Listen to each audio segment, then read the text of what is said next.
Hello' বন্ধুসকল, খেতি শেষ হ'ল আৰু খেতি শেষ কৰিলেই নতুন বৰা চাউলৰ চেয়া দিয়া ভাত খাম বুলি ভাবিছিলোঁ। গতিকে আজি ভাবিলোঁ বনাওঁ, সেয়ে বনালোঁ আৰু লগত খাবলৈ বনালোঁ এয়া বিলাহী মাছ আৰু এয়া কুকুৰাৰ মাংস আৰু লগতে এয়া বিলাহী চালাড আৰু এনেকৈয়ে সন্ধিয়াৰ সাজত চেয়া দিয়া ভাত খাবলৈ লৈছোঁ। মই চেয়া দিয়া ভাত খাই খুবেই ভাল পাওঁ আৰু এইফালে বেটায়ো খাই আছে আৰু এইফালে সকলোৱে খাইছে, ময়ো বহিছোঁ খাবলৈ। আৰু সকলোৱে ভাত খোৱাৰ ভিডিঅ' দিয়ে, গতিকে মোৰো মন গ'ল আজি দিবলৈ। গতিকে আপোনালোকক আজি অকণমান হ'লেও ভাত খাই দেখুৱাম দেই। আপোনালোকে কি কয়নো চাম, ভাল কয় নে বেয়া কয়।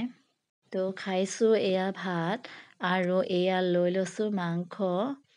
আৰু মই কিন্তু লাহেকৈ ভাত খাব নাজানো দেই, মই সদায় খৰকৈয়ে খাওঁ আৰু মোক খৰকৈ খোৱা অভ্যাস আছে আৰু সকলোতকৈ সোনকালে মোৰেই ভাত খোৱা সোনকালে হয়।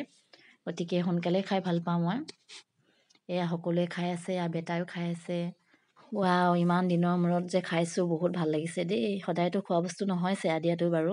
বেটাৰ পৰীক্ষাও চলি আছে, গতিকে পৰীক্ষাৰ মাজতে ভিডিঅ'টি বনালোঁ আৰু। তেন্তে খাই লওঁ দেই। ভিডিঅ'টি শেষলৈকে চোৱাৰ বাবে সকলোকে ধন্যবাদ জনালোঁ। শুভৰাত্ৰি।